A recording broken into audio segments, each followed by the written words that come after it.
शुरुआत करते हैं स्टॉक फटाफट की और यहाँ पर आज के क्लोजिंग सेशन से पहले बेहतरीन ट्रेडिंग आइडियाज लेकर आते हैं आपके लिए और ऑप्शन से कमाई का मुनाफे का ऑप्शन भी आपको बताते हैं। लेकिन उससे पहले बाजार को लेकर एक चेक ले लेते हैं, जहां पर अगर हम बड़ी बातों के लिहाज से देखें 120 अंकों की तेजी के साथ 26,170 के पास यहाँ पे कारोबार करता हुआ दिखाई दे रहा है बाजार।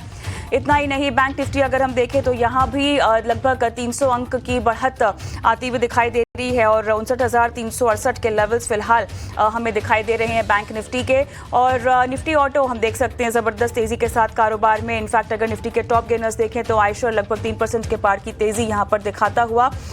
बाजार की ब्रेथ अगर हम देखें 1475 एडवांसेस, 1378 डिक्लाइंस हमें दिखाई दे रहे हैं। और इतना ही नहीं, अगर हम लेगाट्स की बात करें तो एशियन पेंट्स लगभग 1% से ज़्यादा कमजोरी के साथ कारोबार में। HCL टेक, मारुति सुजुकी, सन फार्मा, टाइटन, टाटा स्टील, मैक्स हेल्थ जैसे कुछ काउंटर जहां पर हम देख रहे हैं कि लाल निशान के साथ कारोबार होता हुआ दिखाई दे रहा है। और खरीदारी में आयशर टॉप गेनर निफ्टी का बना हुआ है। Bajaj Finserv 2.25%, RIL, Tech Mahindra, Bajaj Finance, Jio Finance हम देख रहे हैं लगभग 1.5 से 1.25% की मजबूती के साथ कारोबार कर रहे हैं। लेकिन चलिए बाजार की चाल को और बेहतर तरीके से समझते हैं। हमारे साथ हमारे आज के मेहमान भी जुड़ गए हैं, कोटक सिक्योरिटीज के अमोल अठावले। अमोल, हाय आफ्टरनून, स्वागत है आपका स्टॉक फटाफट में। और पहले बाजार की चाल को ही हम समझते हैं। 26,180 के लेवल्स फिलहाल देखे जा रहे हैं। और जहां तक बैंक निफ्टी की बात है, बीते दिन आपसे बात भी हुई थी कि ये आउट परफॉर्म करेगा निफ्टी को और वो ही करता हुआ भी दिखाई दे रहा है। निफ्टी बैंक निफ्टी को लेकर आप क्या सेंस बना पा रहे हैं अभी के ट्रेड में, बताइएगा। शॉर्ट टर्म और इंट्राडे दोनों ही सेटअप काफी प्रॉमिसिंग है पॉजिटिव साइड पे, और वही सेटअप कंटिन्यू रहने के चांसेस काफी ब्राइट लग रहे हैं। अगर डे ट्रेडिंग के हिसाब से शुरुआत करते तो पहला जो सपोर्ट लेवल रहेगा 26,100 निफ्टी के लिए, उसके ऊपर जब तक ये ट्रेंड बना रहेगा ऑन द हायर साइड कहीं ना कहीं निफ्टी का अगर हम बात करेंगे तो निफ्टी 26,250 और 26,300 की तरफ बढ़ता हुआ पोजिशनली भी देखने को मिल सकता है। बैंक निफ्टी की अगर हम बात करते हैं तो काफी पहले से ही ऑलरेडी सेटअप पॉजिटिव बना के रखा था, उसी का एक्सटेंशन हमने देखा है। 59,000 एक इंपॉर्टेंट सपोर्ट जोन है, कंफर्टेबली ट्रेड हो रहा है, हायर बॉटम फॉर्मेशन मेंटेन हो रहे हैं। ऑन द हायर साइड कहीं ना कहीं ये बैंक निफ्टी 59,500 और 59,800 की तरफ बढ़ता हुआ देखने को मिल सकता है। ऑलराइट, तो चलिए यहाँ पर मोमेंटम आपको काफ़ी अंडरलाइन टोन बुलिश ही लग रहा है और यहाँ पर मोमेंटम आगे भी बढ़ेगा, जो आसार भी दिखाई दे रहे हैं आपके मुताबिक टेक्निकली चार्ट्स पे। लेकिन अमोल, ऐसे बाजार में अब आपकी कोई ट्रेडिंग कॉल्स हैं? जी, दो पोजिशनल पॉइंट ऑफ व्यू से देख रहा हूँ। उसमें से पहला है टाटा कॉम के साथ जाना चाहूंगा। 1905 के आसपास है, पोजिशनली टारगेट निकल के आ रहे 2030 के, और स्टॉप लॉस उसका रहेगा 1850 का। एक रैली के बाद कंसोलिडेशन देखने को मिला था, और आज जो रिवर्सल फॉर्मेशन हुआ है वो कहीं ना कहीं इंडिकेट कर रहा है कि ये फ्रेश अपट्रेंड रैली यहाँ से चालू होने के चांसेस चार्ट्स पे काफी ब्राइट लग रहे हैं। दूसरा, जैसे अब बैंकिंग ओवरऑल ये आउट परफॉर्म कर रहा है, तो HDFC बैंक के साथ जाना चाहूंगा। पोजिशनल पॉइंट ऑफ व्यू से 1000 रुपीज के आसपास है, थोड़ा टाइम ले सकता है, बट पोजिशनली टारगेट निकल के आ रहे 1050 के, और स्टॉप लॉस रहेगा उसका 980 का। ऑलराइट, तो चलिए यहाँ पर हम देख भी रहे हैं कि आपकी जो ट्रेडिंग कॉल्स है टाटा कम्युनिकेशन में टारगेट आप दे रहे हैं 2030 का, स्टॉप लॉस 1850 का आपने रेकमेंड किया है। HDFC बैंक में भी आपने करंट मार्केट प्राइस पर खरीदारी की सलाह दी है लगभग 1,000 रुपये के आसपास। टारगेट आप दे रहे हैं 1,050 का, स्टॉप लॉस आपके मुताबिक 980। टाटा कम्युनिकेशन, HDFC बैंक में आपकी तरफ से आज की खरीदारी और ट्रेडिंग कॉल्स। लेकिन चलिए यहाँ पे एक ब्रेकिंग न्यूज़ आती हुई, और मान इंडस्ट्रीज में अरामको एशिया इंडिया के साथ करार किया है। स्टॉक आप देख सकते हैं 4.25% ऊपर फिलहाल दिखाई दे रहा है। और इस वक्त की ये जो बड़ी खबर है, स्टील पाइप प्लांट के लिए जो है ये करार किया गया है। इस करार को लेकर तमाम डिटेल्स हम आपको फिलहाल देते रहेंगे, लेकिन मैन इंडस्ट्रीज के हवाले से अरामको एशिया इंडिया के साथ ये करार जो सामने आता हुआ दिखाई दे रहा है। और यहाँ पर MOU की अवधि जो है वो 5 साल तक के लिए होगी। ये एक इंपॉर्टेंट अपडेट इस खबर के डेवलपमेंट में हमें आती हुई दिखाई दे रही है। लेकिन अमोल, स्टॉक यहाँ पर बेहतरीन परफॉर्म करता हुआ हम देख रहे हैं। तेजी जो है अब 4.5% के पार भी पहुंचती हुई दिखाई दे रही है। कैसे देखते हैं आप इस तेजी को? हालांकि न्यूज़ फंडामेंटल है, सऊदी अरब में यहाँ पर स्टील पाइप प्लांट लगाने की योजना जो है किस हद तक आपको लगता है कि अब कीमतों को बूस्ट भी देगी? अभी भी देख सकते हैं हम 4.5% की मजबूती दिखाई दे रही है। काफी प्रॉमिसिंग सेटअप है। एक तो स्टॉक पहले कंसोलिडेट कर रहा था, वो था रेंज था अराउंड 375 से लेके 420 का। वो जैसे रेंज ब्रेकआउट आया उसी का एक्सटेंशन देखने को मिला, और आज 4% की तरफ हमने अपसाइड बढ़ते हुए देखा है। 450 एक जो मोमेंटम को चेस कर रही है ट्रेंड फॉलोइंग ट्रेडर्स है या जिनके पास ऑलरेडी है, उनके लिए मुझे लगता है 450 एक इम्पोर्टेंट लेवल रहेगा। जब तक ट्रेंड अप है, मुझे लगता है ऑन द हायर साइड 480 490 की तरफ भी पोजिशनली ये स्टॉक बढ़ने के चांसेस काफी ब्राइट है। On the flip side below 450 शायद थोड़ा सा स्टॉक में मुनाफा वसूली और बढ़ने के चांसेस आने वाले दिनों में देखने को मिल सकते हैं। चलिए 480 490 के लेवल्स आपको मान इंडस्ट्रीज में थोड़ा सा ध्यान रखना होगा, लेकिन फिलहाल ये अहम डेवलपमेंट जहां पर अहम करार करती हुई कंपनी दिखाई दे रही है। अमोल, आगे बढ़ते हैं और न्यूज़ मेकर स्टॉक्स की ओर हम रुक करते हैं और ऐसे में सबसे पहले हम बात करेंगे ग्रो की, क्योंकि ग्रो में यहाँ पर जो है अब गिरावट हमें आती हुई दिखाई दे रही है। बहुत सारे वजह यहाँ बताई जा रही है और मुनाफा वसूली देख रहे हैं लोग, और नतीजों से पहले हम देख रहे हैं कि लोगों ने प्रॉफिट बुक करना शुरू कर दिया। अभी भी हम देख रहे हैं क्लोज टू 10% तक की गिरावट दिखाई भी दे रही है।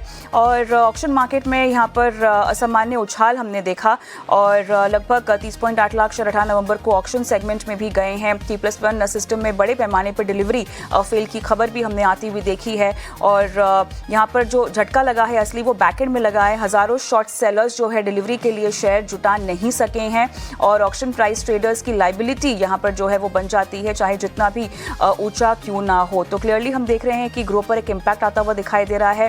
फ्री फ्लोट सिर्फ 7%, इसीलिए शेयर सप्लाई यहाँ पर कम दर्ज हो रही है। कम फ्री फ्लोट में BTST और शॉर्ट सेलिंग से डिलीवरी फेलियर जो है वो एक तरह से बढ़ भी जाता है।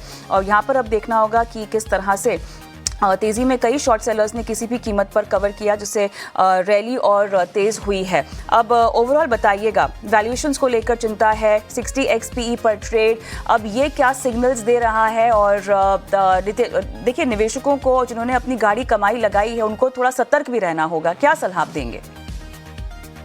एक्चुअली मैं इसके ऊपर कुछ कमेंट नहीं कर पाऊंगा क्योंकि चार्ट में तो कुछ डेटा है नहीं और मेरा व्यू भी न्यूट्रल है। बट जब भी किसी में ऐसे फास्ट मोमेंटम होते हैं तो वोलेटिलिटी नेचुरली बढ़ जाती है। तो शायद कोई भी स्टॉक हो जहाँ पे इतना वोलेटाइल हो जाता है तो वहाँ पे थोड़ा सा रिस्क टू रिवॉर्ड के हिसाब से ही देखना पड़ता है। चलिए, तो यहाँ पर थोड़ा सा आपको सतर्कता बरतनी चाहिए, क्योंकि इतनी तमाम खबरों के बाद हम देख रहे हैं कि तगड़ी मुनाफा वसूली ग्रो में आती हुई दिखाई दी है। अब लिस्टिंग के दिन उसके बाद भी काफ़ी हद तक कमाई करा के दी है दर्शकों की, निवेशकों की, लेकिन अब थोड़ा सा यहाँ पे आपको सतर्क हो जाना चाहिए। लेकिन अदानी एंटरप्राइजेस की ओर हम बढ़ते हैं और यहाँ पर बड़े मजे की खबर, 15,000 करोड़ में जयप्रकाश एसोसिएट्स का अधिग्रहण करेगी और योजना के तहत देखा जाए तो लगभग 6,000 करोड़ का तुरंत कैश भुगतान भी होगा। अगले 2 साल में 6,726 करोड़ का भुगतान किया जाएगा। अगले 2 से 3 साल में भी पूरा भुगतान करने का ऑफर दिया है। तेज कैश रिकवरी के चलते COC ने अदानी की योजना को चुना और यहाँ पर जो है वेदांता ने 5 साल में पूरा भुगतान करने का ऑफर भी दिया है। फंडिंग की स्पष्टता और मजबूत बैलेंस शीट के चलते अदानी को प्राथमिकता यहाँ पर दी जा रही है। योजना में सीमेंट, पावर एसेट्स का इंटीग्रेशन शामिल है। लैंड बैंक, रियल एसेट्स के एसेट्स का इंटीग्रेशन भी शामिल है। अदानी का asset monetisation recovery road map अब ज़्यादा मजबूत माना गया है। COC के आधार पर यहाँ पर अदानी की योजना IBC टाइमलाइन के अनुसार है और अदानी की योजना IBC टाइमलाइन के अनुसार और कम जोखिम वाली भी दिखाई दे रही है स्टॉक में। लेकिन हम देख रहे हैं ओवरऑल आधा % की मजबूती के साथ कारोबार 2447। क्या कहेंगे आप अमोल? ये शॉर्ट टर्म सेटअप एक रेंज बाउंड ही है। अगर हम देखेंगे तो 2300 के आसपास स्टॉक ने सपोर्ट लिया था। एक पॉजिटिव चीज है कि शार्प बाउंस बैक देखने को मिला था। But on the higher side एक 2500 का ऐसा जोन रहा है जहाँ पे स्टॉक कंसिस्टेंटली दबाव में रहा है। दूसरा, जब भी करेक्शन ट्रिगर हुआ है वो काफी शार्प करेक्शन ट्रिगर होते हुए हमने अडानी एंटरप्राइजेस में देखे हैं। तो फिलहाल वेट एंड वॉच का अप्रोच रहेगा। अगर हम 4 दिन का भी मोमेंटम देखते हैं तो एक सीमित दायरे में ही स्टॉक ट्रेड होता हुआ देखने को मिल रहा है। डायरेक्शनल मोमेंटम तभी पॉजिटिव साइड पे पॉसिबल है जब कोई 2500 का रेंज ब्रेकआउट देखने को मिलेगा। उसके बाद एक डायरेक्शनल मोमेंटम पॉजिटिव साइड पे बढ़ते हुए हम देख सकते हैं। और अगर कोई शॉर्ट टर्म के हिसाब से या 1 या 2 दिन के हिसाब से देख रहा है तो मुझे लगता है कि 2400 ये एक इमीडिएट सपोर्ट जोन है। अगर वो ब्रेक हो जाता है तो स्टॉक में क्विक करेक्शन आने के चांसेस भी उतने ही स्ट्रांग है। आगे बढ़ते हैं और अगला न्यूज़ मेकर स्टॉक है बायोकॉन। सिटी का भरोसा यहाँ पर पूरी तरह से घटता हुआ दिखाई दे रहा है। ग्लोबल ब्रोकरेज फर्म ने डबल डाउनग्रेड के चलते बायोकॉन हम देख रहे हैं लगभग 3.5% फिलहाल टूटता हुआ दिखाई दे रहा है। जो बदलाव किया गया है वो बाय से घटाकर सेल रेटिंग अब दे दी है। लक्ष्य यहाँ पे 430 से घटा दिया है, 360 कर दिया है। और सिटी ने यहाँ पर कहा है कि बायोकॉन के महंगे वैल्यूएशंस को लेकर चिंता उनको दिखाई दे रही है। 1 साल का फॉरवर्ड PE जो है 5 साल के औसत के ऊपर है और साथ ही बायोसिमिलर कारोबार के लिए टारगेट मल्टीपल में भी कटौती यहाँ पर की गई है और टारगेट मल्टीपल 20x एबिटा से घटाकर जो है इसको 14x कर दिया गया है। एबिटा जेनरिक कारोबार की बात करें तो यहाँ पर टारगेट जो है घटाया हुआ है। ओवरऑल हम देख रहे हैं इसी का इम्पैक्ट जो है पड़ता हुआ बायोकॉन पर भी दिखाई दे रहा है। कमजोरी कितनी और गहरा सकती है आपके मुताबिक अमोल? नहीं, मुझे लगता है 390 या 385 एक सपोर्ट जोन रहेगा, वहीं पे उसी के आसपास अगर हम देखते हैं तो 20 डे सिंपल मूविंग एवरेज भी आ रहा है। 2 दिन में काफी दबाव देखने को मिला। एक 420 का टॉप था जहां से जो सेलिंग प्रेशर चालू हो गया, आज उसी का एक्सटेंशन हमने देखा है। हाउएवर मैं अगर मीडियम टर्म हिसाब से देखता हूँ तो अभी भी सेटअप इतना खराब नहीं हुआ है चार्ट्स के हिसाब से। एक तो काफी प्रॉमिसिंग रैली हुआ था 340 से लेके 420 तक, तो एक रूटीन करेक्शन भी पॉसिबल है, बट मोमेंटम ड्रॉप हुआ है। इसके कारण शायद हम आने वाले दिनों में या तो एक रेंज बाउंड एक्टिविटी देखने के चांसेस काफी ब्राइट है। रेंज रहेगा ऑन द हायर साइड 410 का और 385 जो इमीडिएट सपोर्ट जोन रहेगा। इनकेस अगर ये स्टॉक 385 के नीचे ट्रेड होना शुरू हो जाता है तो फर्दर सेलिंग आने के चांसेस काफी ब्राइट लगते हैं। चलिए, अगला न्यूज मेकर स्टॉक इन्फोसिस है और आज से 26 नवंबर तक के लिए बायबैक खुलेगा। 18,000 करोड़ का शेयर बायबैक कंपनी कर रही है और आपको बता दें कि 20 नवंबर से 26 नवंबर तक निवेशकों के पास शेयर टेंडर करने का यहां पर मौका है और जो भाव तय किया गया है 1800 रुपये प्रति शेयर का भाव कंपनी यहां पर तय कर चुकी है 18,000 करोड़ के बायबैक के लिए और 2.41% इक्विटी का बायबैक होगा। आपको बता दें कि प्रमोटर्स यहां पर शेयर टेंडर नहीं करेंगे। छोटे निवेशक लगभग 2 लाख तक के लिए बायबैक में 15% का रिजर्वेशन भी लागू है और 14 नवंबर तक इन्फोसिस में हमने देखा कि 25,85,684 निवेशक रिटेल कैटेगरी में हैं और कल के बंद भाव से इन्फोसिस का बायबैक 20% से ज़्यादा के प्रीमियम पर है। ओवरऑल आईटी पैक हम देख रहे हैं काफ़ी दम दिखा रहा है और इससे भी हम देख रहे हैं कि इन्फोसिस मार्जिनली डाउन है, लेकिन ओवरऑल 2 ट्रेडिंग सेशंस में आईटी पैक अच्छा कर रहा है। इन्फोसिस पर आपकी क्या राय? क्षमा चाहूंगा, मैं स्पेसिफिक इन्फोसिस के ऊपर कमेंट नहीं कर पाऊंगा, बट जैसे कि आईटी इंडेक्स कल एक शार्प बाउंस बैक देखने को मिला है और मिड कैप और फ्रंटलाइन आईटी स्टॉक्स सभी में अच्छा खासा एक टेक्निकल बाउंस बैक देखने को मिला है, जो उसने सस्टेन भी किया है। आज थोड़ा सा दबाव है ऊपरी लेवल पे, बट ओवरऑल सेटअप है उसको स्टॉक आईटी इंडेक्स ने मेंटेन किया है। मुझे लगता है टीसीएस का अगर मैं देखना चाहूंगा तो एक फॉर्मेशन बेटर है, हायर बॉटम फॉर्मेशन है। 313050 एक प्रॉमिसिंग सपोर्ट जोन है, वो अगर मेंटेन होता है तो टीसीएस में भी एक जो बाउंस बैक बना है या रैली चल रहा है वो कंटिन्यू होने के चांसेस चार्ट्स पे काफी ज्यादा लग रहे हैं। ऑलराइट, चलिए, तो यहाँ पर आपने आईटी पैक में टीसीएस पर अपना दाव लगाया है, लेकिन हम एक काम करते हैं, मोल एक छोटा सा ब्रेक लेते हैं। ब्रेक के उस पार जो है हम डेफिनेटली न्यूज़ मेकर स्टॉक्स पर बातचीत करेंगे, मुनाफे के ऑप्शन पर भी रणनीति लेकर आएंगे एक्सपर्ट के जरिए। ब्रेक के बाद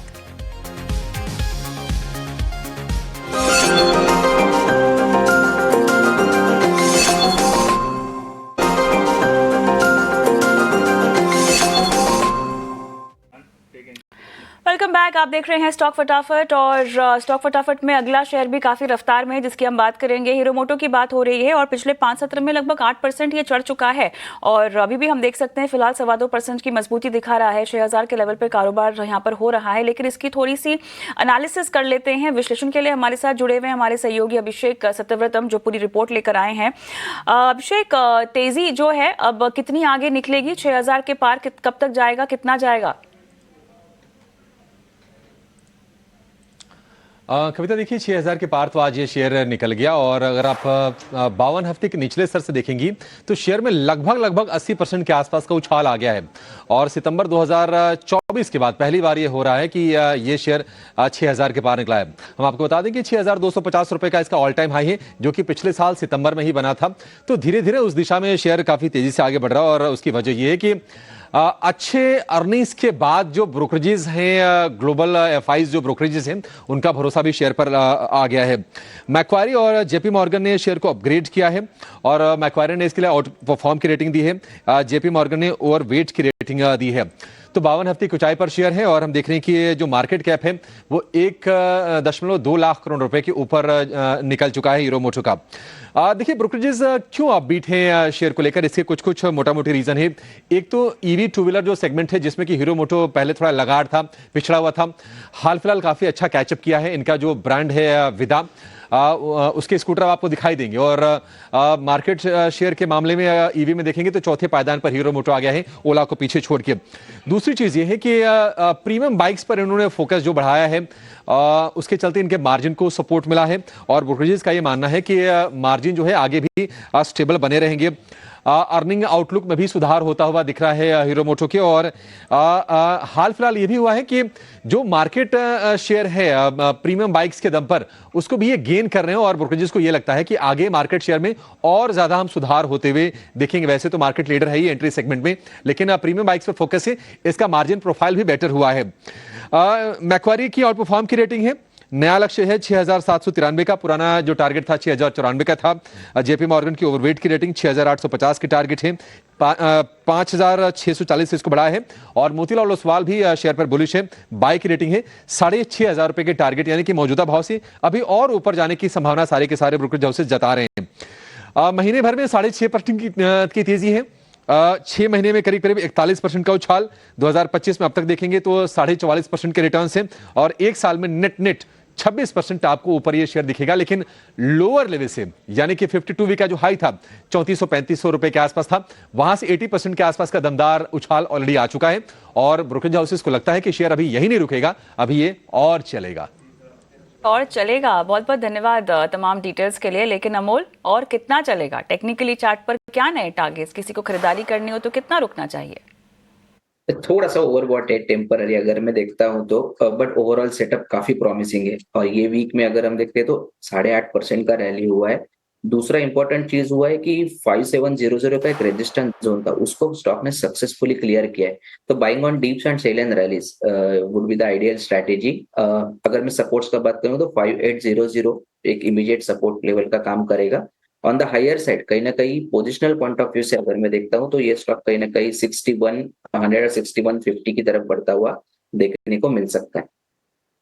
ऑन टिप्स सेलोन राइस की रणनीति हीरो मोटोकॉर्प में आप रेकमेंड कर रहे हैं 5800 के स्टॉप लॉस के साथ। अमोल, इसी के साथ धन्यवाद, आप जुड़े हमारे साथ, दर्शकों का मार्गदर्शन किया, तमाम स्टॉक्स पे रणनीतियां उनको बताई, शुक्रिया। लेकिन मुनाफे के ऑप्शंस का अब वक्त हो गया है, हमारे बेहद खास सेगमेंट की ओर चलते हैं।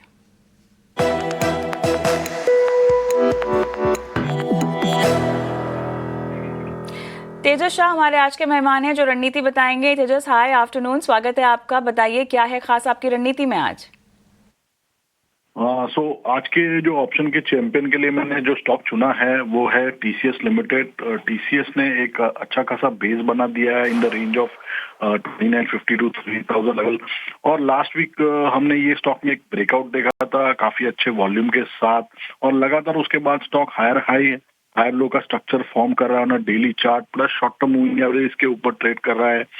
तो मुझे लग रहा है टीसीएस में जो 3200 का कॉल है दिसंबर मंथ का, उसमें खरीदारी की जा सकती है करंट लेवल। आप ये कॉल जो है 55-60 के रेंज में अक्यूमुलेट कर सकते हैं विद स्टॉप लॉस बिलो 40।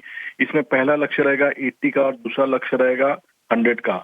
सो ये जो स्ट्रैटेजी है इसमें अधिकतम मुनाफा होगा 7000 का और अधिकतम नुकसान होगा 3500 का। और राइट, टीसीएस में रणनीति और स्टॉप लॉस 40 का, टारगेट 80 से लेकर 100 का आप रेकमेंड कर रहे हैं। तेजस, धन्यवाद रणनीति आज देने के लिए। लेकिन दर्शकों के लिए एक डिस्क्लेमर, क्योंकि एफएनओ में ट्रेडिंग करना जोखिम भरा हो सकता है, सतर्कता यहाँ पर आपको बरतनी चाहिए।